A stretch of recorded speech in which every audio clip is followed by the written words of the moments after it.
នៅថ្ងៃទី22ខែតុលាឆ្នាំ2025ឯកឧត្តមហូតហរដ្ឋមន្ត្រីក្រសួងទេសចរបានអនុញ្ញាតជូនលោក Enrico Gavilia តំណាងប្រចាំប្រទេសនៃកម្មវិធីអភិវឌ្ឍអង្គការសហប្រជាជាតិ UNDP ចូលជួបពិភាក្សាការងារផ្លាស់ប្តូរទស្សនៈគម្រោងអភិវឌ្ឍកន្លងមកនិងគម្រោងថ្មីៗបន្តទៀតនៅទីស្តីការក្រសួងទេសចរ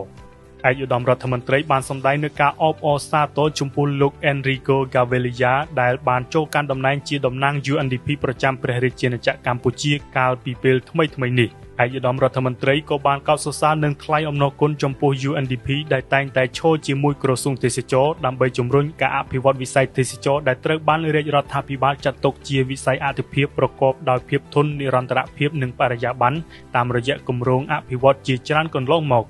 តាមរយៈជំនួបនេះគូភាគីបានសម្ដែងនូវការពេញចិត្តពីលទ្ធផលនៃកិច្ចសហប្រតិបត្តិការកន្លងមកនិងបានសម្រេចពង្រឹងភាពជាដៃគូយុទ្ធសាស្ត្របន្ថែមទៀតតាមរយៈការចុះកិច្ចព្រមព្រៀងអនុវត្តគម្រោងអភិវឌ្ឍទេសចរថ្មីៗបន្ថែមទៀតសម្ដៅជំរុញនិងអភិវឌ្ឍវិស័យទេសចរប្រកបដោយនិរន្តរភាពនិងជួយថែរក្សាបរិស្ថានដោយផ្ដោតលើការកាត់បន្ថយប្លាស្ទិកនិងការអភិវឌ្ឍអេកូទេសចរប្រកបដោយនិរន្តរភាពនៅតំបន់ឆ្នេរ